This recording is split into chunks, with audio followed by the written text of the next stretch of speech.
तो स्वागत है दोस्तों आपका बेस्ट प्रिपरेशन विद अनुराग में। आप लोगों की कैसी तैयारी चल रही है?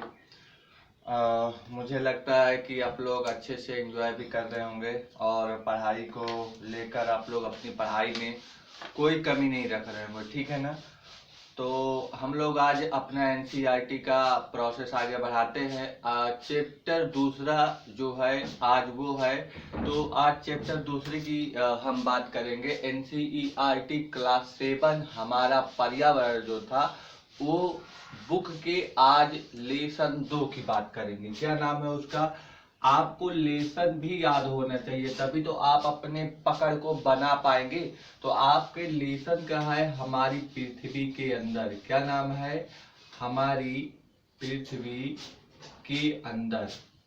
तो हमारी पृथ्वी के अंदर में क्या क्या चीजें हो रही है, वो चीजें हमको क्या करना है, जानना है, ठीक है ना? तो इसीलिए आपके लेसन में नाम ही दे दिया है क्या कि हमारी पृथ्वी के अंदर, ठीक। बेहतर ढंग से हम सभी चीजों को, एक एक चीज को जो एनसीईआरटी में है पूरा चीज को हम बताएंगे। कहीं पर कोई ऐसा पॉइंट नहीं होगा जो एनसीईआरटी से अलग होगा। इसीलिए पूरी तरह से ये एनसीईआरटी पर बेस्ड वीडियो होगा, ठीक है ना? और इसके हम सभी इम्पोर्टेंट बिंदुओं को भी छुएंगे, और जो चित्र हैं, जो अन्य प्रकार के और चीजें आपके बुक में दी गई हैं, उसकी भी हम चर्चा करेंगे। यानी कि हम किसी चीज को छोड़ेंगे नहीं। तो जो क्लास 7 के विद्यार्थी हैं उनके लिए बेहद इंपॉर्टेंट वीडियो है, और जो आपके एसएससी, यूपीएससी या स्टेट पीसीएस की भी तैयारी कर रहे हैं उनका बेसिक बनाने के लिए यह एक इम्पोर्टेंट वीडियो है। क्योंकि जब आप बड़े लेवल की तैयारी करते हैं तो यही बेसिक बेसिक चीजें आपके बड़े लेवल में बदल जाती हैं, ठीक। तो वीडियो सभी के लिए बहुत ज्यादा इंपॉर्टेंट है, ठीक। तो ध्यान पूर्वक इसे सुने और समझे। जब हम हमारी पृथ्वी के अंदर इस लेसन की बात करेंगे तो इसमें हम 3 आयामों को लेकर चर्चा करेंगे, यानी 3 चीजों की बात करेंगे। पहली क्या चीज है? पहली चीज हम परिभाषा को, पहली चीज हम इसके भूमिका को लेकर बात करेंगे, परिभाषा नहीं, कि इसकी आखिर भूमिका क्या है। अभी भूमिका का मतलब बच्चों आप लोगों को समझ में आ जाएगा क्या हम बताना चाह रहे हैं। आगे जब दूसरा पॉइंट है, इस दूसरे पॉइंट की जब हम चर्चा करेंगे तो हम बताएंगे कि पृथ्वी के आंतरिक भाग की चर्चा करेंगे। यानी कि किसकी चर्चा? आंतरिक भाग की चर्चा करेंगे। और किसके आंतरिक भाग की? अभी हम बता रहे हैं, तो ये पृथ्वी के आंतरिक भाग की चर्चा करेंगे। जब तीसरी पॉइंट पे बात करेंगे तो शैल एवं खनिज की बात करेंगे। किसकी? शैल एवं खनिज की बात करेंगे। तो ये हमारा 3 आयामों को लेकर चर्चा होगा। तो इसी 3 पर ही यह टॉपिक ही पूरी तरह से बेस्ड है। ये 3 चीज अगर आप जान गए तो समझ लीजिए पूरी आपकी लेसन 2 समाप्त। तो ये 3 चीजों को समझना है। अब हम इसको मिटाते हैं। आपके दिमाग में ये चीज होना चाहिए कि हमारे चैप्टर का क्या नाम है, हमारी पृथ्वी के अंदर क्या पढ़ना है, थोड़ी सी भूमिका को पढ़ना है, थोड़ा सा पृथ्वी के आंतरिक भाग को, और शैल और खनिज को पढ़ना, पूरी तरह से समाप्त हो गया। तो जब ये मोटा मोटा आपको आइडिया लगा रहेगा ना, तभी आप ये अपनी पूरी तरह से डिमांड और पकड़ बना पाएंगे। किस पर? इस लेसन पर। ऐसा नहीं है कि हम आपको रटाने की कोशिश कर रहे हैं, हम आपको यह दिमाग में बैठा देना चाहते हैं कि इस तरह से किसी चीज को पढ़ा जाना चाहिए, ठीक है ना? चलिए आगे चलते हैं। अब एक एक चीजों को हम इस पर चर्चा करेंगे, आप लोग समझिएगा अच्छी तरह से। आपको हम ऐसा कोई भी चीज नहीं होगा जो आपके समझ में ना आए। यदि आप अच्छे से ध्यान से वीडियो को देखेंगे तो पक्का गारंटी है कि आपको समझ में आएगा, ठीक। चलिए, जब हम भूमिका को लेकर बात करते हैं तो क्या चीज बताएंगे जरा देखिए। जो हमारी पृथ्वी होती है वो गति करती है। गति करने का मतलब घूम रही है। हमारी पृथ्वी क्या कर रही है? घूम। मान लेते हैं ये आपकी क्या है? पृथ्वी है। ये पृथ्वी आपकी क्या करेगा? ऐसे अगर शांत रहेगा तो क्या ये घूम रही है? नहीं घूम रही है। यानी कि अगर पृथ्वी की बात करेंगे तो पृथ्वी पहले क्या करती है? घूमती है। इस तरह से ऐसे ऐसे ऐसे ऐसे करके घूम रही है। यानी पृथ्वी हमारी घूमने का मतलब गति कर रही है। गति कहने का मतलब गतिशील है। ये बात समझ में आई? तो इसको आप इसको लिखते हैं कि हमारी पृथ्वी क्या कर रही है? गतिशील है। यानी गति कर रही है तो क्या है? गतिशील। तो हमारी पृथ्वी क्या है, गतिशील है। ये एक बात पहली चीज समझ में आई, क्यों गतिशील, ये पूरा पृथ्वी गति कर रही है इसीलिए गतिशील है। गति करने का मतलब घूम रही है। अब ये बताओ, अगर ये घूम रही है तो क्या कुछ बदलाव लाएगी? बदलाव आना ही है। जैसे क्या बदलाव आ सकता है, देखते हैं हम लोग की अनेक प्रकार के आंधी तूफान चक्रवात ये सभी आते हैं, पेड़ पौधे नष्ट हो जाते हैं, गिर जाते हैं, टूट जाते हैं, या फिर जमीन कट जाती है, पहाड़ टूट जाते हैं, सड़क टूट जाती है। तो ये परिवर्तन नहीं हुआ तो और क्या हुआ? लेकिन यह परिवर्तन हम अपनी आंखों से देखते हैं। कहाँ पर? ऊपर, पृथ्वी के ऊपर। यानी कि अगर ये पृथ्वी है तो इसी पृथ्वी के ऊपर ऐसे पेड़ पौधे हैं, इसी पृथ्वी पर पहाड़ हैं, तो यहीं पृथ्वी पर ही परिवर्तन देखने को मिलता है ऊपर की तरफ, जो हम लोग देख पाते हैं इस पृथ्वी के ऊपर में देखते हैं। ठीक, तो ऊपर के भागों में परिवर्तन होता है, तो क्या अंदर में नहीं होता है? पृथ्वी के जब अंदर में जाएंगे तो अंदर के भाग में भी क्या होता है? परिवर्तन।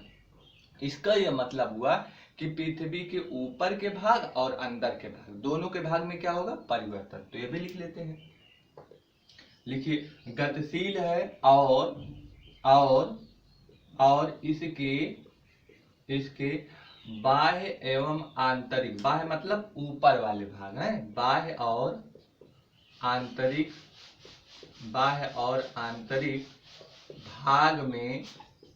भाग में क्या हो रहा है? परिवर्तन हो रहा है। परिवर्तन कैसा परिवर्तन होता है? निरंतर, लगातार परिवर्तन होता है। तो भाग में निरंतर परिवर्तन होता रहता है, निरंतर परिवर्तन होता रहता है। क्या ये बात समझ में आया?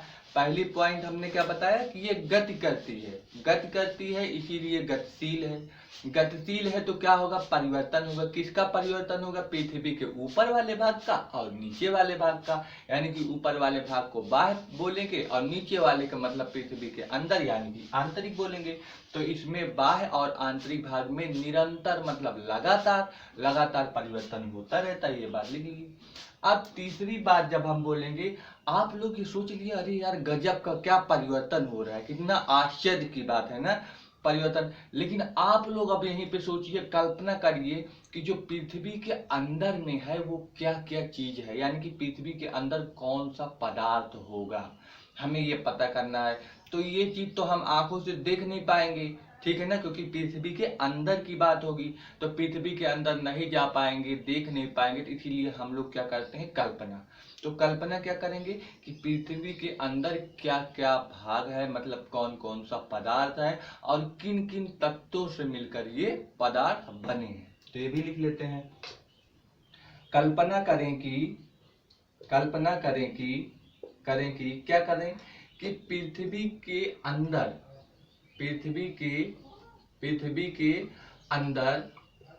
क्या हो रहा है? पृथ्वी के अंदर कौन से पदार्थ हैं, हमको ये जानना होगा। तो कौन से पदार्थ हैं और ये पदार्थ किन किन तत्वों से मिलकर बने हैं, यही चीज हमको जानना है। तो जो हम ये बताएं, ये पहले इतनी चीजें, ये भूमिका हो गई। यानी कि हमें जो पढ़ना है, लाते लाते हमने कहाँ तक आपको छोड़ दिया?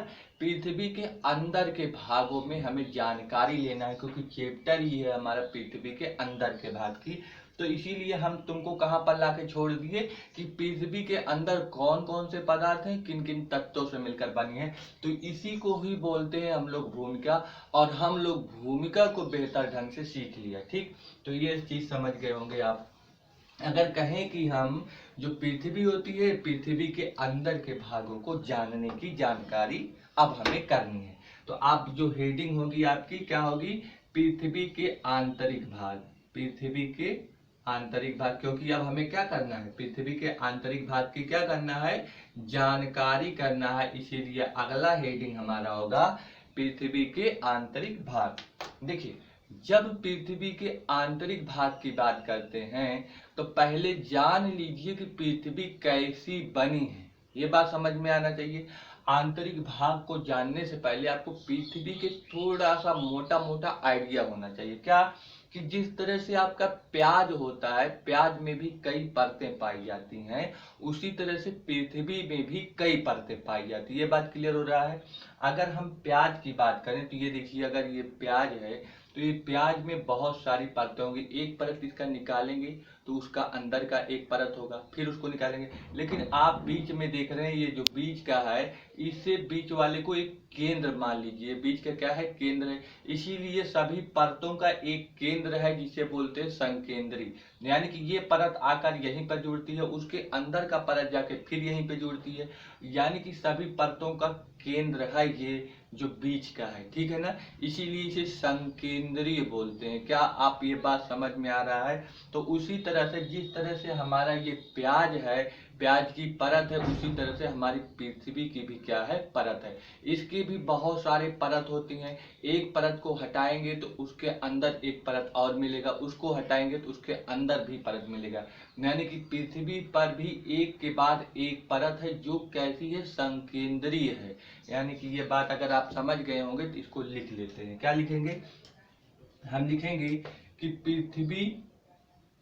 पृथ्वी प्याज की तरह, प्याज की तरह, प्याज की तरह क्या है? प्याज की तरह परत पाई जाती है। यानी कि यहाँ पे लिख लीजिए, पृथ्वी पर प्याज की तरह क्या पाई जाती है? परत पाई जाती है। पृथ्वी पर प्याज की तरह परत पाई जाती है। ये चीज आप लोग लिख लिए, पाई जाती है। तो अब अगर परत की बात हो गई है तो लिख लीजिए, एक के बाद हमने बताया क्या? दूसरी परत होती है ना, तो एक के बाद एक परत यानी कि दूसरी परत हो जाएगी। एक के बाद एक परत जो होती है वो कैसी होती है? पृथ्वी पर संकेंद्रीय होती है। तो लिख लीजिए, संकेंद्रीय होती है। अभी हमने आपको बताया क्या होती है? संकेंद्रीय होती है। यानी कि पृथ्वी पर जिस तरह से प्याज की परत पाई जाती है, उसे पृथ्वी पर प्याज की तरह परत पाई जाती है, जो एक के बाद एक परत अर्थात कैसी होती है? वो संकेंद्रीय होती है। अगर ये बात इतना आप लोग समझ गए हैं तो पृथ्वी के परत के बारे में आप जान गए हैं। अब अगर परत की बात कर ले हैं तो एक बात और, जो पृथ्वी के सबसे बाहरी भाग होता है, बाहरी भाग मतलब क्या? ये पृथ्वी है, बाहर का मतलब सबसे ऊपर का, ठीक है ना, सबसे ऊपर का, इसे हम क्या बोलते हैं? परपटी बोलते हैं। तो लिख लीजिए, क्या लिखेंगे? पृथ्वी के सबसे ऊपरी भाग को क्या बोलेंगे हम लोग? भाग को परपटी बोलते हैं। परपटी क्या कहते हैं? परपटी बोलते हैं। अच्छा, ये बात अगर आपको समझ में आ गया कि इसके ऊपरी भाग को परपटी बोलते हैं, तो यह परपटी मोटा होता है कि पतला होता है? कैसा होता है? ये जो परपटी होती है ये ज्यादा मोटा नहीं होता। यानी कि अगर इसकी मोटाई बोलें तो मोटाई बहुत ही कम होती है, इसीलिए इसको हम बोलते हैं परपटी बहुत ही पतला होता है। तो लिख लीजिए, बोलते हैं जो कि पतला होता है। पतला ब्रैकेट में लिख लीजिए कि मोटाई कम होती है। पतला होने का मतलब क्या है? मोटाई कम, पतला होता है, जो कि पतला होता है। पतला की जगह आप यहाँ बहुत पतला भी लिख सकते हैं, ठीक है ना, तो इससे कोई दिक्कत नहीं होगा। पतला होता है या बहुत पतला होता है। अब अगर ये पतला है तो हमको इसके बारे में जानकारी दीजिए कि कितना पतला है। अब इसको हम मिटाते हैं, ठीक है ना। ये सभी चीजें हम एनसीईआरटी की पूरी चीजों को ही हम बता रहे हैं, इसमें कोई चीज एक्स्ट्रा नहीं बता रहे। जो आपके बुक में है वही चीज हम पूरा बताएंगे। अब जरा देखिए, अगर हम परपटी की बात करें, किसकी बात कर रहे हैं? परपटी की। तो परपटी की परत की बात कर रहे हैं। किसके बात कर रहे हैं? इसके परत की। अब इसके परत दो भागों में है। एक है महाद्वीपीय परपटी, दूसरा है महासागरीय परपटी। क्या है? महासागरीय परपटी। ये दोनों चीज हैं। अब इसको समझ लीजिए क्या होता है। जैसे ये आपका क्या है? पहाड़ है। क्या है? पहाड़ है। पहाड़ के नीचे जब जाएंगे तो ये आपका पठार होगा। पठार के जब आगे जाएंगे तो ये मैदान होगा। देखिए सीधा बना रहे मैदान के जस्ट ये आगे जाएंगे तो ये है आपका समुद्र। क्या है? यहाँ पर जल भरा हुआ है, इसे क्या बोलेंगे? समुद्र बोलेंगे। ठीक है ना, ये बात क्लियर हो रहा होगा आपको कि ये क्या है, समुद्र है। और इस भाग को हम पूरा इस तरह से बना देते हैं। ये देखिए, अगर ये चीज आपको क्लियर हो जाएगा तो अभी देखिए, जो ये ऊपर के भाग है, ये पहाड़ है, पर्वत है, पठार है, ये क्या है, मैदान है। ये सभी ऊपर वाले भाग को हम क्या बोलते हैं, इसे बोलते हैं महाद्वीप। क्या बोलते हैं, महाद्वीप। ये देखिए, यहाँ पे जल विद्यमान है, यहाँ पे जल है तो इसको यहाँ पे बोलेंगे महासागर, क्योंकि ये पूरी तरह से इसमें जल है तो इसे हम बोलते हैं क्या है, ये महासागर। तो पहले आपको ये समझ में आ गया कि महाद्वीप कौन सा है, महासागर। महासागर का वह क्षेत्र मतलब जहां पर पूरी तरह से जल ही जल विद्यमान है, महासागर। महासागर के ऊपर मैदानी भाग, पठार, पर्वत, पहाड़, ये सभी चीजें किसमें आएंगे, महाद्वीप में आएंगे। तो देखिए, जब ये महाद्वीप है, महाद्वीप के नीचे वाला भाग, ये नीचे वाला भाग, ये कहां तक, ये महासागर का जो तल है यहां तक, महासागर के तल तक का ये जितना भाग है, इतने भाग को हम क्या बोलते हैं, जो ये भाग है, इतने भाग को हम क्या बोलते हैं, इस भाग को हम पूरा बोलेंगे महाद्वीप है। तो महाद्वीप आगे क्या लगा देंगे, परपटी। तो इस भाग को हम बोलते हैं महाद्वीप परपटी या महाद्वीपी परपटी। ये बात समझ में आया। जो इसके नीचे का ये भाग है, ये भाग, ये सारा है, इस भाग को हम क्या बोलते हैं, इस भाग को बोलेंगे महासागरीय परपटी। क्या बोलेंगे, महासागरीय परपटी। ये बात क्लियर हो रहा है। तो जब आपको महाद्वीपीय परपटी बोला जाएगा तो आप बोल सकते हो कि महासागर के तल से लेकर महाद्वीप के पूरी भाग को, ये जो होता है पूरे किस में आएगा, महाद्वीप में। और जब महाद्वीप परपट्टी की बात करेंगे तो कहोगे महाद्वीप के नीचे की वह भाग जो महासागर के तल तक जाती है, उसे हम क्या बोलते हैं, महाद्वीपी परपट्टी। लेकिन ये आपके एनसीईआरटी में इसका डेफिनेशन नहीं बताया गया है, लेकिन जान लीजिए कि इस भाग को महाद्वीपीय परपट्टी बोलते हैं, महासागर के नीचे के भाग को महासागरीय परपट्टी। अगर इसकी हम लंबाई बोले कि कितना किलोमीटर होता है, तो ये पूरी जो लंबाई होती है ये आपकी 35 किलोमीटर होती है। कितना होती है, 35 किलोमीटर। इसकी जो गहराई है कितनी होती है, 35। और ये कितनी है, ये जो आपकी है, तो ये आपकी 5 किलोमीटर है। कितनी, 5 किलोमीटर। तो 35 किलोमीटर आपका हो गया महाद्वीपीय परपट्टी, 35 किलोमीटर। और 5 किलोमीटर की हो गया आपको क्या, महासागरीय परपट्टी। तो जब ऊंचाई की बात करेंगे तो 35 किलोमीटर और 5 किलोमीटर महासागरीय परपट्टी। ये बात क्लियर हो गई होगी, इस चित्र से हमने आपको समझा दिया। आपके बुक में यह चित्र दिया गया है, देख लीजिए। आगे बात करते हैं, ठीक है ना। तो ये महाद्वीपीय परपट्टी हो गई। अब इसी में हमने आपको दो चीजें बताया, समझिए हर एक चीज को हम डिस्कस करेंगे। हमने आपको जब परपट्टी की बात बताया तो परपट्टी में हमने दो चीज बताया, एक बताया कि महासागरीय परपट्टी, महासागरीय परपट्टी, और दूसरा हमने बताया महाद्वीपीय परपट्टी। क्या बताया, महाद्वीपीय परपट्टी। तो हमने बताया कि यह 5 किलोमीटर होता है, ये कितना होता है, 35 किलोमीटर। जो महाद्वीपीय परपट्टी है इसी को महाद्वीपीय संहति कहते हैं, ठीक। तो इसकी बात करें तो ये जो महाद्वीप होता है किससे मिलकर बना होता है, यानी कि जिस महाद्वीप पर जो चट्टाने हैं, जो भूमि है, किससे मिलकर बने होंगे, तो यह सियाल से बनता है। किससे बनता है, यह जो होता है सिलिका से मिलता है, और इसके साथ में एल्यूमिनिया, क्या, एल्यूमिना जिसे बोलते हैं, एल्यूमिना से मिलकर बनता है। तो सिलिका यानी कि सी ले लेते हैं और यहाँ पर अल ले लेते हैं, तो क्या हो जाता है, सियाल। तो यह किससे मिलकर बना है, सियाल से मिलकर बना है। तो इसीलिए सी का मतलब होता है सिलिका, अल का मतलब होता है एल्यूमिना।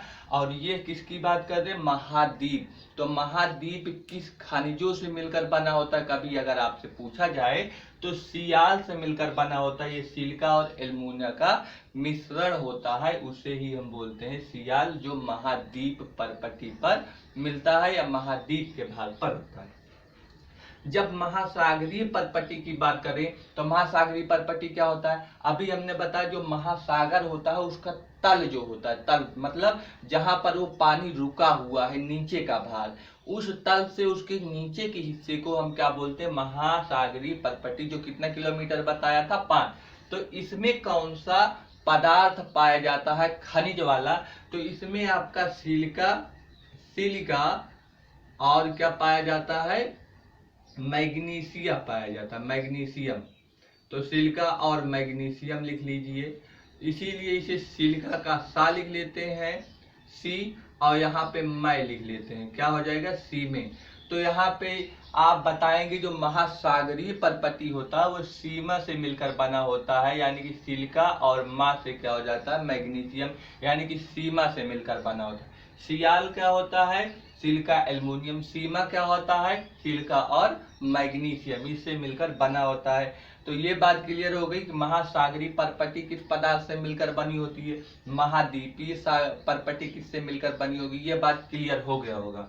तो ये चीज हम लिखवा नहीं रहे, हम आपको समझा दिए हैं, तो आप लोग इसको अपने ही लैंग्वेज में लिख लेंगे, ठीक है ना।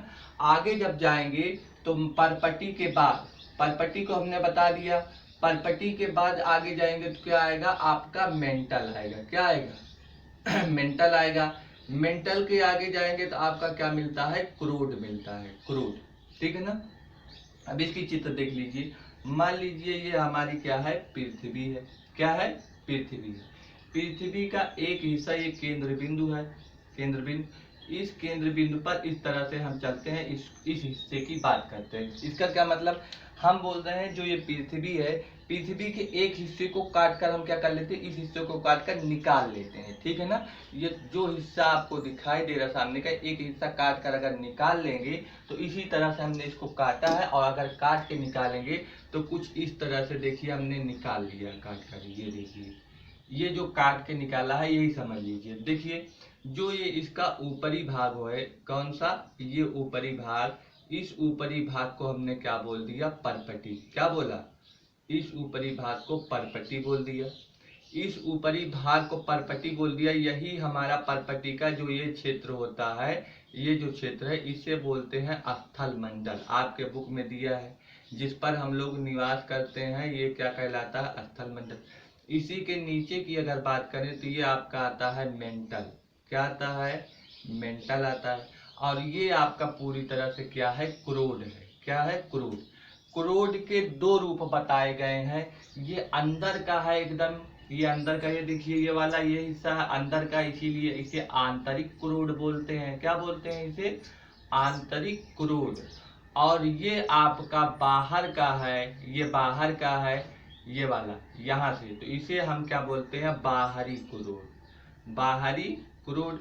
तो देखिए जो हम ये साइड में आपको एरो किए हैं, ये देखिए किसके किसके बीच में है, ये वाला, ये मेंटल है, ये क्रूड है। मेंटल और क्रूड के बीच में यह एरो वाला जो हम साइडेड किए हैं, ये साइडेड वाला हिस्सा क्या कहलाएगा, ये सीमा कहलाएगा। किसका सीमा है, ये मेंटल और क्रूड की सीमा है। जैसे आप लोग किसी एक शहर से दूसरे शहर में जाते हैं, तो जब एक शहर की सीमा समाप्त होती है, दूसरे शहर की सीमा वहीं पर स्टार्ट होती है। तो ये आपका उसी तरह से मेंटल की सीमा यहाँ पर समाप्त हो रही है, और यहीं से क्रूड की सीमा स्टार्ट हो रही है, इसीलिए हमने इसे क्या बोल दिया है, मेंटल क्रूड सीमा। आपके बुक में दिया है, यह क्या है आपका, मेंटल क्रूड सीमा। तो आपके बुक में यह चीज दिया गया, और ये है आपका पूरी तरह से पृथ्वी। पृथ्वी की आपके हिस्सा को बोले हैं क्रूड, ये, और ये हिस्सा आपको बोले हैं कि यह है मेंटल, और यह हिस्सा आपको बोले हैं पूरी तरह से स्थल मंडल, स्थल मंडल, और यह आपका परपटी, ठीक है ना। तो ये चीज आपको क्लियर हो गई, जो आपके बुक में चित्र दिया, हमने चित्र को सारी चीजों को बता दिया है, ठीक। इस चित्र को मिटाते हैं, फिर आगे बढ़ते हैं, चलिए समझिए। तो जब हम आपको बता दिए परपटी, परपटी के अंदर जाएंगे तो अंदर क्या आपको मिलेगा, मेंटल मिलेगा। मेंटल की आपकी गहराई कितनी होती है, तो 2900 किलोमीटर इसकी गहराई होती है। कितना होती है, 2900 किलोमीटर गहरा है। सोचिए आप लोग अपने एक शहर से दूसरी शहर जाते हैं तो 40-50 किलोमीटर जाते हैं तो आपको कितना टाइम लगता है, 2-3 घंटा बाइक से लगता है। आप मेंटल की गहराई को सोचिए, कल्पना कीजिए 2900 किलोमीटर, 2900 किलोमीटर गहरे क्षेत्र को मेंटल बोलते हैं। और जब क्रोड की बात आते हैं आगे, तो क्रोड के व्यास के बारे में बात किया है, कितना है इसका त्रिज्या के बारे में बात किया है, यानी कि रेडियस त्रिज्या की बात किया है। कितना है त्रिज्या? 3500 किलोमीटर है। कितना है? 3500 किलोमीटर। तो आप लोग इसकी कल्पना ही कर सकते हैं कि देखिए कितने बड़े बड़े संख्या की बात है। और जब हम परपट्टी की बात करते हैं तो परपट्टी में आपका हमने बताया था कि जो महाद्वीप होता है वह 35 किलोमीटर का बताया था, महासागर का 5 किलोमीटर का बताया था। इसका मतलब ये कितना हो गया टोटल? 40 किलोमीटर ये हो गया। 40 किलोमीटर और 29 किलोमीटर अगर जोड़ दे, इसमें 40 और जोड़ देते हैं तो कितना हो जाएगा? 2940 किलोमीटर। ठीक। और हमारी पूरी पृथ्वी का जो है गहराई कितना है? 6000 है। अभी आगे आपको बताएंगे। तो 6000 पूरी गहराई है। 6000 में से अगर हम 2940 निकाल देते हैं तो इधर आपका आएगा 60 आ जाएगा और इधर आपका कितना बचेगा? 0 और यहाँ पर आपका 3, यानी कि 3060 जो किलोमीटर है ये किसकी गहराई हो जाएगी? ये आपकी क्रोड की गहराई हो जाएगी। देखिए 3 ही चीज तो बताए हैं। इसकी गहराई क्लियर हो गई, इसकी गहराई क्लियर हो गई 2900, बचा कौन? क्रोड। पूरी गहराई हमें पता है 6000, पूरी गहराई में से इन दोनों की गहराई को निकाल दिए तो ये किसकी गहराई निकल कर आ गई? क्रोड की गहराई। तो आपके बुक में इसकी गहराई नहीं दिया है, लेकिन हमने कैलकुलेशन करके इसकी गहराई को भी निकाल दिया है। ठीक। तो ये चीज आपको क्लियर हो गई। अब थोड़ी सी इसमें और बात करते हैं। देखिए अब परपट्टी की तो क्लियर हो गई कि इसमें दो होती है, कि एक सियाल होती है, एक सीमा होती है। सियाल वाली कौन सी होती है? महाद्वीप। सीमा वाली कौन सी होती है? वो महासागर का। जब मेंटल के बारे में बात करेंगे तो इसके मेंटल में और क्या बात करेंगे कि जो मेंटल होती है वो भूपर्पट्टी का अगला भाग होती है, यानी कि भूपर्पट्टी के जब नीचे जाएंगे तो क्या आएगा? मेंटल आएगा। तो इसमें आप लोग ये पॉइंट डाल कर लिख सकते हैं कि क्या भूपर्पट्टी, भूपर्पट्टी लिखे या परपट्टी लिखे, के नीचे मेंटल भाग मिलता है। मेंटल भाग क्या होता है? मिलता है। जिसकी गहराई कितनी होती है? जिसकी गहराई अभी हमने बताया 2900 किलोमीटर होती है। 2900 किलोमीटर। फिर हमने बोलेंगे, इसी के आगे लिखेंगे, क्या बोलेंगे कि मेंटल के आगे बोलो या नीचे? मेंटल के नीचे क्या मिलता है आपका? क्रोड मिलता है। क्रोड मिलता है जो क्या होता है? बहुत ही ताप वहां पर होता है, बहुत ही ज्यादा ताप और दाब होता है। तो लिख लीजिए, जो अत्यधिक ताप और दाब वाला होता है, जो अत्यधिक ताप और दाब वाला क्षेत्र होता है। दाब वाला क्या होता है बच्चों? क्षेत्र होता है। अगर बहुत ज्यादा ताप और दाब है तो यहाँ पर कोई चीज आएगा तो गल जाएगा अपने आप। ठीक है ना? अगर इमेजिन करके मनुष्य इस क्रोड में चला गया तो एकदम पानी की तरह गल जाएगा, उसका हड्डी भी नहीं पता चलेगा। ठीक है ना? एकदम खौलते हुए पानी की तरह उसके शरीर गल के खौलने लगेगा।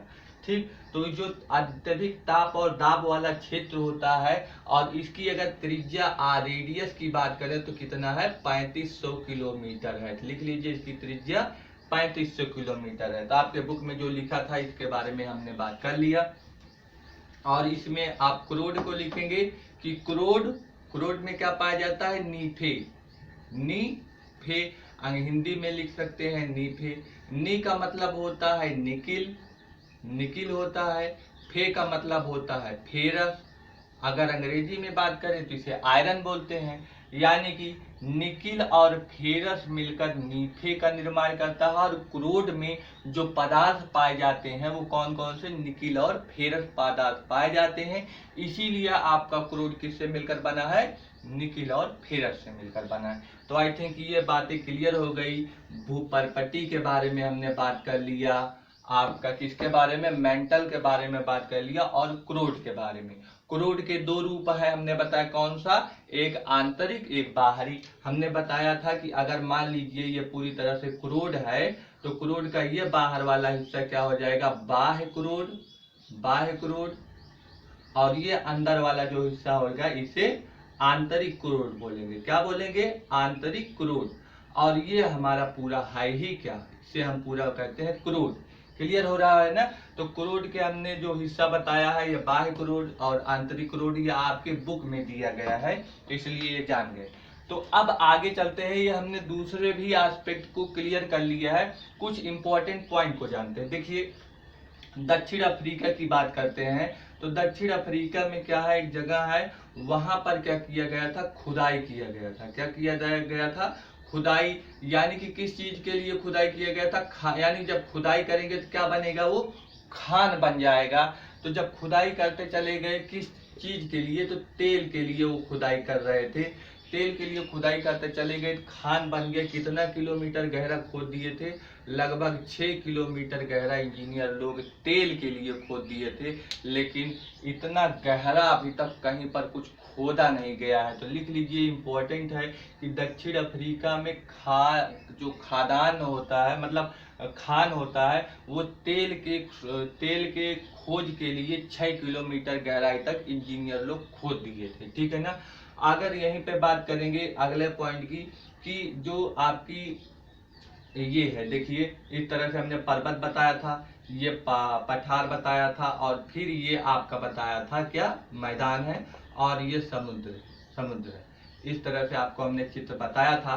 तो जो ये समुद्र है, जब हम आप पृथ्वी की गहराई की बात करते हैं, पूरा कितना गहरा है, तो गहराई कहाँ से मापेंगे, ये समुद्र सतह से मापेंगे। कहाँ से, समुद्र सतह से।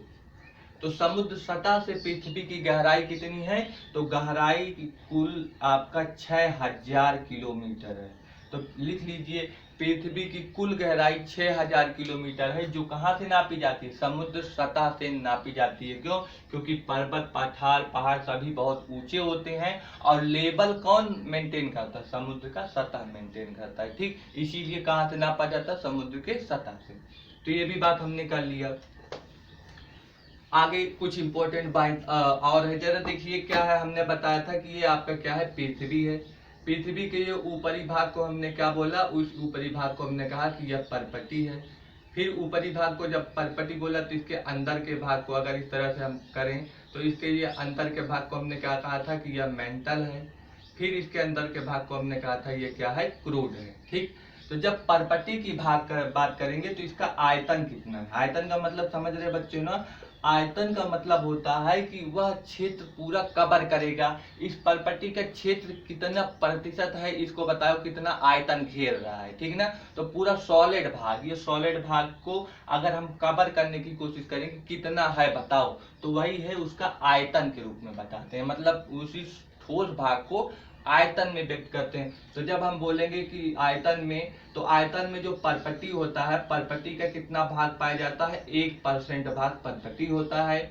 जब मेंटल की बात करते हैं तो मेंटल आपका 84% भाग मेंटल होता है। 84 और 85 हो गया, 85 में कितना जोड़ दो कि 100 हो जाए, 15। यानी कि जो आपका क्रोड होता है वो कितना होता है, 15% भाग होता है। तो आप बोल सकते हो कि परपटी का आयतन जो होता है 1% भाग पर है, मेंटल का आयतन 84% भाग तथा कोर का 15% भाग पर है। तो ये बात आपका क्लियर हो गया, ये भी जो हम आपको समझाना चाह रहे थे।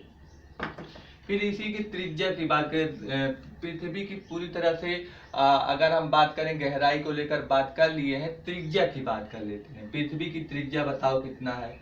तो पृथ्वी की कभी कभी त्रिज्या पूछा जाता है। देखिए ता से त्रिज्या, ता से 3, 3 2 जा 6 होता है, तो 6 हो गया, 3 दूनी 6, 6 में एक जो है जोड़ देते हैं, एक जोड़ेंगे तो कितना आ जाएगा, 7। यानी कि पृथ्वी की त्रिज्या कितनी है, कुल 6371 किलोमीटर पृथ्वी की त्रिज्या है। ये भी आपके बुक में दिया गया है, इसकी भी हम लोग चर्चा कर लिए। तो हम लोगों ने पूरी तरह से पृथ्वी के आंतरिक भाग को समझ लिया है। अब तीसरे पॉइंट लास्ट है, जिसमें शैल एवं खनिज के बारे में पढ़ना है। इसके बारे में चर्चा कर लेते हैं। तो शैल एवं खनिज, ठीक। तो इसमें हम पहले किसकी बात करेंगे? शैल की बात करेंगे। देखिए, जब शैल की बात करेंगे तो हम बताएंगे जो हमारी पृथ्वी की क्या है, परपटी है। किसकी बात कर रहे हैं? जो हमारी पृथ्वी की क्या है, परपटी। वो पृथ्वी की परपटी किससे मिलकर बनी है? शैल से मिलकर बनी है। शैल से क्या है, बनी है। इसका क्या मतलब? जो हम ऊपर की भाग देश जिस पर रह रहे हैं, ये किससे मिलकर बनी है? शैल से मिलकर बनी है। ये ऊपर भाग को हम क्या बोलते हैं? परपटी। ये किससे मिलकर बनी हुई है बच्चों? शैल से। अब अगर ये शैल से मिलकर बनी हुई है तो ये शैल किससे मिलकर बने हुए? तो शैल जो है इन्हीं खनिज पदार्थों से मिलकर बने हुए। तो फिर आगे लिख लीजिए, जो यानी कि जो पृथ्वी की परपटी है, पृथ्वी की परपटी क्या हमने बताया कि ये जो होते हैं खनिज पदार्थों से मिलकर बनी होती है। तो लिख लीजिए कि ये खनिज पदार्थों, और ये खनिज पदार्थ कैसे है भैया? ये जो खनिज पदार्थ है क्या मानव द्वारा बनाए गए नहीं है, प्राकृतिक है। तो खनिज पदार्थों जो कि प्राकृतिक, ये कैसा है? प्राकृतिक है। जो कि प्राकृतिक पिंड के भाग को, ये देखिए पृथ्वी की परपटी यानी कि खनिज पदार्थ जो कि प्राकृतिक पिंड के जो भाग होते हैं, ये क्या होते हैं? खनिज पदार्थ प्राकृतिक पिंड के ही भाग हैं। तो प्राकृतिक पिंड के भाग को हम क्या बोलते हैं? भाग को शैल बोलते हैं। तो क्या ये बात समझ में आ रही है कि जो खनिज पदार्थ होते हैं वो खनिज पदार्थ होते क्या है? प्राकृतिक। और इन्हीं प्राकृतिक भाग को हम क्या बोलते हैं? शैल बोलते हैं। तो ये बात आपको क्लियर हो गई होगी कि जो हमारी परपटी है, परपटी किससे मिलकर बनी है? शैल से मिलकर बनी है। और ये शैल किससे मिलकर बनी है? हमने अभी आपको बताया कि खनिज पदार्थों से मिलकर बनी है। किससे मिलकर बनी है? खनिज पदार्थों से। और खनिज पदार्थ प्राकृतिक है कि मानव निर्मित? प्राकृतिक है। तो यह प्राकृतिक पिंड के भाग को ही हम क्या बोलते हैं? शैल बोलते हैं। तो ये बात क्लियर हो गई। शैल क्या है? बोलेंगे खनिज पदार्थों के प्राकृतिक पिंड के भाग को हम क्या बोलते हैं? शैल बोलते हैं। आई थिंक ये बात क्लियर हो गई होगी आपको। चलिए, तो ये चीज अगर आप समझ लिए शैल क्या होता है, तो अब शैल के प्रकार के बारे में समझते हैं। क्या प्रकार? और इसके प्रकार कितने हैं? 3 है। 3 प्रकार को समझते हैं। पहला है आपका आग्नेय, दूसरा है आपका अवसादी, तीसरा है आपका कायांतरित। अंग्रेजी में इसे बोलते हैं इग्नियस। क्या बोलते हैं? इग्नियस बोलते हैं। इसको क्या बोलते हैं? अवसादी को सेडामेंट्री। क्या बोलते हैं? सेडिमेंट्री बोलते हैं। इसे क्या बोलते हैं? मेटामॉर्फिक। क्या बोलते हैं? मेटामॉर्फिक बोलते हैं। तो ये आपके 3 प्रकार के होते हैं। क्या? शैल। अब आगे बात करें, शैल का मतलब क्या होता है बच्चों? शैल का मतलब पत्थर समझ लीजिए। क्या होता है? पत्थर। जो पत्थर होते हैं वही आपके शैल हैं, ठीक है ना। तो आप शैल यानी पत्थर कितने प्रकार के होते हैं? यानी चट्टाने, यानी पत्थर को बोलो तो चट्टान। तो चट्टाने कितनी प्रकार के? 3। आग्नेय चट्टान, अवसादी चट्टान और कायांतरित चट्टान। इस कायांतरित चट्टान का एक और नाम है, आपके बुक में नहीं दिए गए लेकिन नाम याद रखना, रूपांतरित चट्टान भी इसे बोलते हैं। किसे? कायांतरित चट्टान को क्या बोलते हैं? रूपांतरित चट्टान। आगे चलिए, अब हम आग्नेय के बारे में बात करते हैं। किसके बारे में? आग्नेय के बारे में बात करेंगे। तो आग्नेय के बारे में अगर हमें बात करना होगा तो आपको हम थोड़ी सी बात बताएं। कल्पना आप लोग करें कि कहीं पर ज्वालामुखी फूट रहा है। ज्वालामुखी का मतलब क्या होता है? जैसे मान लीजिए पृथ्वी का ये क्या है? आपका पहाड़ है। ये क्या है? पहाड़ तो आप लोग देखे ही होंगे। तो पहाड़ पर जो ये ऊपर का हिस्सा होता है ये क्या हो गया? पूरा फूट गया है, यानी कि पूरा सा चिटक गया है। और इसमें से क्या निकल रहे हैं? आग निकल रहा है। इसमें से क्या निकल रहा है? आग निकल रहा है। और ये आग निकल कर कहाँ पे गिर रहा है? अपने अगल बगल इस पहाड़ पर गिर रहा है, इधर भी गिर रहा है। तो जो ये घटना होती है इसी को हम क्या बोलते हैं बच्चों? ज्वालामुखी बोलते हैं। क्लियर हो रहा है ना। तो जब आप कल्पना कीजिए पहाड़ पर ये ऊपर का भाग जो होता है अगर वो चिटक गया और वहां से क्या निकल रहा है? आग निकल रहा है, लावा निकल रहा है, तो वो बगल में गिर रहा है, वही आपका क्या होता है? ज्वालामुखी। ठीक। तो आग्नेय की बात जब करते हैं तो आग्नेय चट्टान में हम आप क्या लिखेंगे, लिखेंगे जो द्रवित मैग्मा होता है, क्या होता है, द्रवित मैग्मा क्या हो जाए, द्रवित मैग्मा क्या हो जाता है, ठंडा हो जाता है, ठंडा होकर क्या हो जाएगा, वो ठोस हो जाएगा। इसे ही हम क्या बोलते हैं, आग्नेय चट्टान या आग्नेय शैल बोलते हैं। तो आप लोग क्या बोलेंगे, द्रवित मैग्मा जब ठंडा होकर ठोस हो जाए तो उसे ही आग्नेय चट्टान बोलते हैं। ये द्रवित मैग्मा क्या है, तो द्रवित मैग्मा को आप समझ लीजिए, जिस तरह से आप चाय को देखते हैं खौलते हुए ना, चाय खौलता रहता है, जब आप गैस पर रखते हैं तो चाय खौलता है, तो ये चीज खौलने का मतलब क्या हुआ, वो पानी की तरह पूरी तरह से खौल रहा है, पूरी तरह से बलबला करके एकदम खौल रहा है, ठीक है ना। तो इसी तरह से जो हमारी चट्टानें होती हैं, जो हम लोग को दिख रही है पृथ्वी होती है, ये पृथ्वी की ऊपरी चट्टानें जब पृथ्वी के नीचे धंस के चली जाती है तो वो चट्टानें किस तरह से खौलने लगती है, जैसे चाय खौलता है। कल्पना कीजिए ये मिट्टी, ऊपर की मिट्टी चाय की तरह खौले, पानी की तरह खौलने लगी ये मिट्टी। आप लोग कल्पना कर सकते होंगे, अगर आपका उसमें उंगली भी चला जाए तो गल जाएगी आपकी उंगली, ये समझ लीजिए। तो उसे ही बोलते हैं द्रवित मैग्मा। यानी कि द्रवित मैग्मा क्या है, वो भूमि खंड का वह भाग जो किसकी तरह खौलने लगे, चाय की तरह खौलने लगे, एकदम इस तरह से खौलते हुए भाग को द्रवित मैग्मा बोलते हैं। तो वही जब मैग्मा ठंडा हो जाता है, जब आप चाय को ठंडा करते हैं तो देखते हैं ऊपर मलाई पड़ता है ना, तो वही बात है, जब उसको ठंडा करते हैं तो ठोस हो जाता है, मलाई जब ठोस हो जाती, मलाई पड़ जाती ठोस, तो ठोस भाग को क्या बोलते हैं, आग्नेय। ये बात आपको समझ में आ गई होगी। अब आग्नेय की अगर बात कर लिए तो सबसे पहले यही बनाना चट्टान, तो इसे हमने क्या बोल दिया, ये कौन सा चट्टान है, प्राथमिक चट्टान है। कौन सा चट्टान है, प्राथमिक चट्टान है। अगर ये प्राथमिक चट्टान है तो इसके दो प्रकार पाए गए, यानी कि आग्नेय चट्टान के या प्राथमिक चट्टान के कितने प्रकार हैं, दो प्रकार के। एक है अंतर्भेदी, एक है आपका अंतर्भेदी आग्नेय चट्टान, दूसरा है आपका बहिर्भेदी, बहिर्भेदी क्या, आग्नेय चट्टान। तो आग्नेय चट्टान दो प्रकार का होता है, अंतर्भेदी, बहिर्भेदी, या फिर आप बोल सकते हैं प्राथमिक चट्टानें दो प्रकार की होती है, अंतर्भेदी और बहिर्भेदी। अब अंतर्भेदी को समझ लेते हैं, बहिर्भेदी को समझ लेते हैं। तो देखिए अंतर्भेदी क्या होता है, देखिए अंतर्भेदी की हम बात करते हैं। हमने बताया कि आपका ये क्या है, पहाड़ है, पहाड़ का ये भाग क्या है, चिटक गया है, आपका इस तरह से मैग्मा निकल रहा है, यानी कि पूरी तरह से आग निकल रहा है, ये इधर उधर गिरेगा, यहीं पर तो गिरेगा, इधर भी ये गिरेगा, यहाँ पर यहीं पर गिर के इकट्ठा होगा।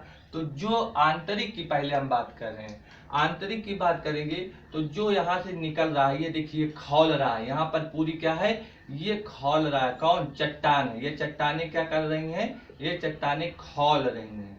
अगर ये चट्टानें खौल रही हैं इसका मतलब ये द्रव अवस्था में है, यानी कि पूरी तरह से द्रवित है, ठीक है ना। इसे ही हम बोलते हैं मैग्मा, क्या बोलते हैं, मैग्मा। तो ये हम इसका नाम क्या लिख लेते हैं, द्रवित मैग्मा। तो इसको हम ये सभी चीजों को मिटाकर किताब की भाषा में इसे हम क्या बोलते हैं, द्रवित मैग्मा। ये क्या है आपका, द्रवित मैग्मा है। तो ये जो द्रवित मैग्मा है, जब ये पूरी तरह से ऐसे आते आते आते आते ये पृथ्वी को फाड़ देगा और ये ऊपर निकल जाएगा, तो यहाँ पर गिरने के बाद ये क्या हो जाएगा, ठंडा होने लगेगा, ठंडा होने के बाद ठोस हो जाता है। इसे ही हम बोलते हैं क्या, इसे बोलते हैं बहिर्भेदी आग्नेय चट्टान। इसे क्या बोलते हैं, बहिर्भेदी आग्नेय चट्टान। तो बहिर्भेदी आग्नेय चट्टान क्या बोलोगे, बोलोगे पृथ्वी के अंदर द्रवित मैग्मा जब पृथ्वी के बाहर ऊपर आ जाती है और ऊपर के भाग में आकर गिरती है तो ठंडा होती है। और ठंडा कैसे, शीघ्र ठंडा होने लगी, बहुत जल्दी। क्यों, क्योंकि वातावरण का माहौल ठंडा होता है, इसीलिए वो अति जल्दी में क्या होती है, ठंडा हो जाती है, और ठंडा होने के बाद ठोस हो जाती है। इसे ही हम बोलते हैं बहिर्भेदी आग्नेय चट्टान।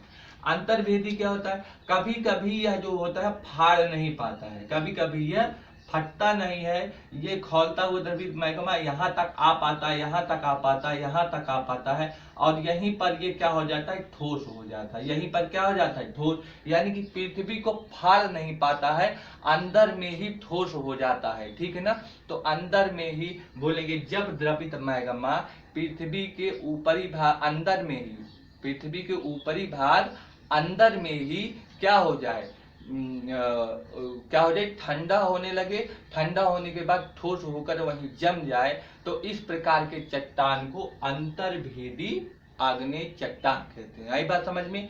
तो अंतर्भेदी बहिर्भेदी को हमने समझा है। अब हम आपको ये बताते हैं कि जो अंतर्भेदी होती है, अंतर्भेदी की बात कर लेते हैं।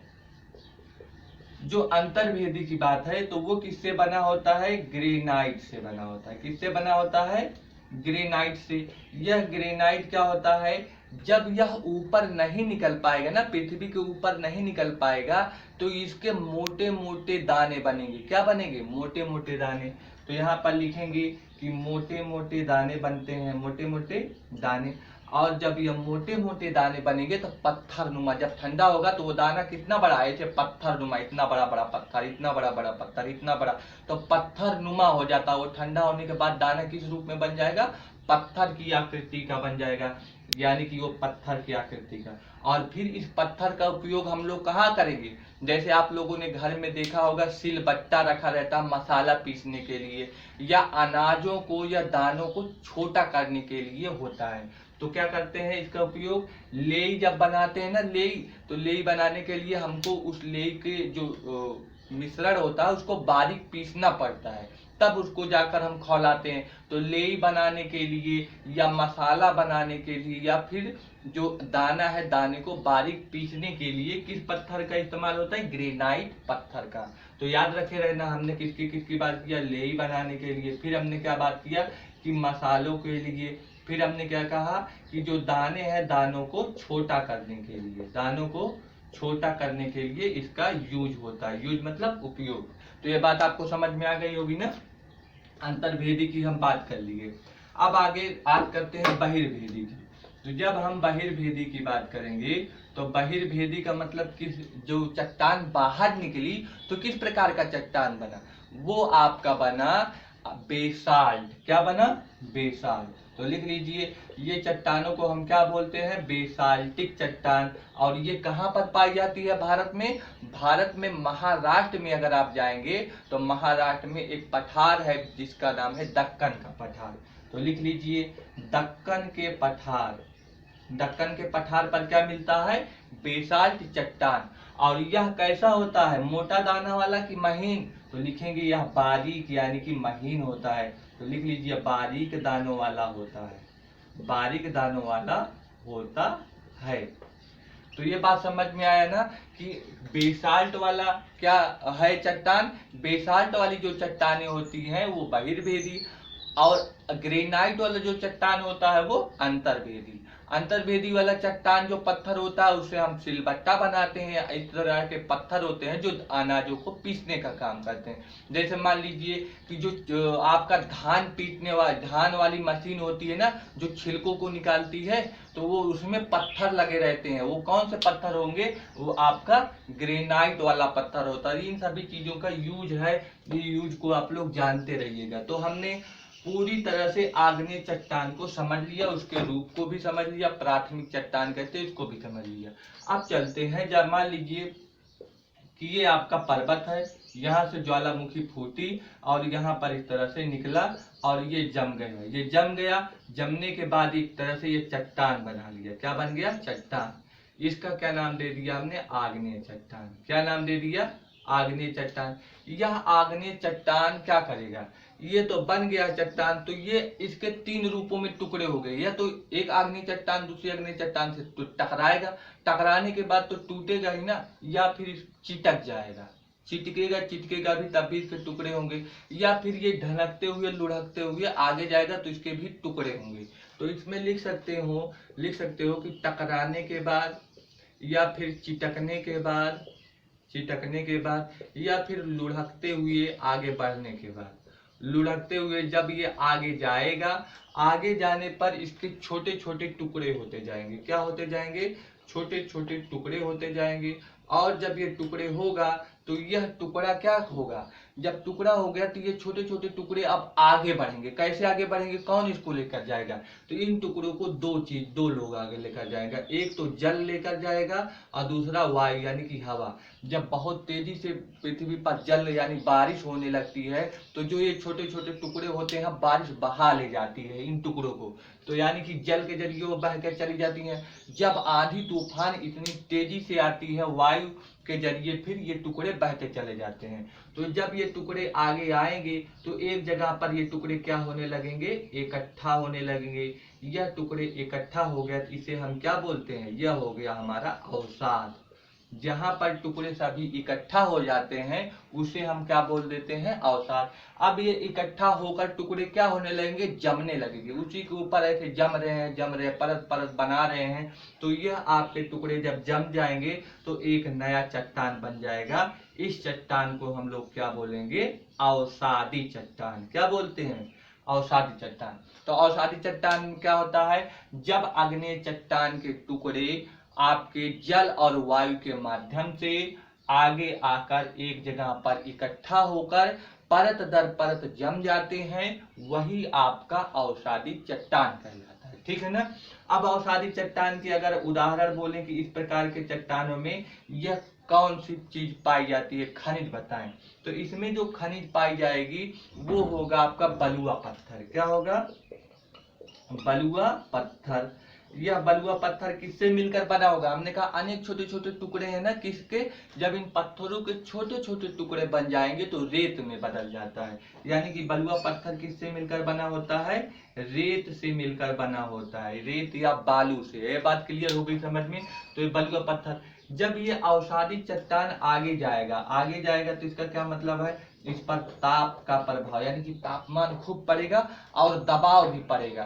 तो ताप और दाब जब इस पर बढ़ जाता है तो ताप और दाब बढ़ने के बाद क्या बन जाता है? आपका रूपांतरित चट्टान। यानी कि इसको आपके बुक में कायांतरित नाम दिया है, तो कायांतरित चट्टान बन जाता है। कायांतरित चट्टान कब बनता है? जब आपका अवसादी चट्टान पर ताप और दाब की मात्रा बढ़ जाए। ताप और दाब की मात्रा बढ़ जाए तो क्या बन जाएगा? आपका अवसादी चट्टान बन जाएगा। क्या बन जाएगा? अवसादी रूपांतरित या रूपांतरित चट्टान बन जाएगा। कब बनेगा? जब ताप दाब। तो याद रखना इसके जरिए भी आपका कायांतरित बना और आग्नेय चट्टान पे भी ताप और दाब बढ़ जाता है तब भी बनता है। तो याद रखना कायांतरित चट्टान क्या होता है? जब आग्नेय चट्टान और अवसादी चट्टान दोनों पर क्या हो जाए? ताप और दाब क्या हो जाए? अधिक हो जाए यानी कि बढ़ जाए। यहाँ पर भी क्या हो जाए? बढ़ जाए। जब अधिक बढ़ने लगता है किस पर? इस चट्टान पर, इस चट्टान पर क्या अधिक बढ़ने लगता है? तापमान अधिक बढ़ने लगता है और दबाव अधिक बढ़ने लगता है। तो इनका परिवर्तन किसमें हो जाता है? एक अलग चट्टान में परिवर्तन हो जाता है, जिसका क्या नाम दिया हमने? कायांतरित चट्टान नाम दिया। ये बात क्लियर हो गई? अब आगे चलते हैं। अब ये कायांतरित चट्टान की अगर हम बात करें तो कायांतरित चट्टान किस तरह से होगा? कायांतरित चट्टान भी बदल जाएगा। जब कायांतरित चट्टान पे भी ताप और दाब बढ़ेगा यानी कि इस पर भी तापमान और दाब का प्रभाव खूब पड़ रहा है तो यह जमीन के अंदर धंसती हुई चली जाएगी। जमीन के अंदर धंसती हुई जाएगी तो यह चट्टान फिर जमीन के जब नीचे मेंटल में पहुंचेगी तो यह खौलने लगती है।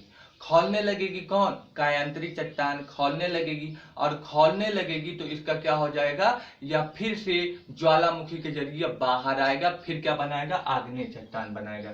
तो ये कायांतरित चट्टान फिर से क्या बना देती है? आग्नेय चट्टान बनाती है। आग्नेय चट्टान। आग्नेय चट्टान कैसे? जब ज्वालामुखी क्रिया होगी, ज्वालामुखी क्रिया से ये जब बाहर आएगा तो आग्नेय चट्टान। तो देखा हम लोगों ने कि किस तरह से यह पूरी तरह से साइकिल बन गई है। इसी साइकिल को हम क्या बोलते हैं? इसे ही हम बोलते हैं शैल चक्र। क्या बोलते हैं इसे? इसे ही हम लोग शैल चक्र बोलते हैं। तो शैल चक्र क्या है?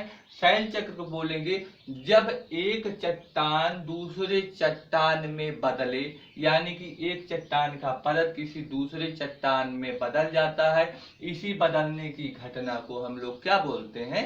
शैल चक्र बोलते हैं। यानी कि एक शैल का दूसरे शैल में परिवर्तन ही शैल चक्र कहलाता है। ये बात समझ में आई? तो ये चीजें आप शैल चक्र को भी समझ गए क्या होता है। आप कायांतरित चट्टान के उदाहरण देख लीजिए कि कायांतरित चट्टान क्या के उदाहरण क्या है। देखिए, जब हम कायांतरित चट्टान की बात करते हैं, कायांतरित चट्टान, तो हमने बताया क्या कायांतरित चट्टान को, कायांतरित चट्टान में बताया कि हमने जो आग्नेय होता है और जो अवसादी होता है, इस आग्नेय और अवसादी पर क्या होता है, तापमान का और दाब का इसका क्या होता है, बढ़ जाता है, प्रभाव क्या हो जाता है, बढ़ जाता है। जब बढ़ जाएगा तो क्या बन जाएगा, आपका कायांतरित चट्टान बन जाएगा, कायांतरित चट्टान बन जाएगा। तो ये हमने बात बता दिया। दूसरी बात जब हम बताएंगे तो इसमें ये बताएंगे कि जो कायांतरित चट्टान होती है, उदाहरण बताएं तो अगर उदाहरण बताएंगे तो जो चिकनी मिट्टी होती है, क्या, चिकनी मिट्टी, तो चिकनी मिट्टी जब चिकनी मिट्टी पर तापमान और दाब का प्रभाव पड़ेगा तो चिकनी मिट्टी किस में बदल जाएगा, स्लेट में बदल जाएगा। किसमें, स्लेट। तो यानी कि चिकनी मिट्टी स्लेट में बदल, चिकनी मिट्टी क्या होती है, काली तरह की चिकनी, मतलब फिसलने वाली मिट्टी हो, अगर उस पर आप पैर रख देते हैं तो एकदम धड़ाक से गिर जाते हैं। क्यों, क्योंकि इतनी फिसलती है चिकनी मिट्टी कि पूछो मत। तो जब इस पर तापमान और दाब का प्रभाव पड़ता है किस में बदलता है, स्लेट में बदल जाता है। यानी कि एक और उदाहरण है, यानी चूना पत्थर, क्या है,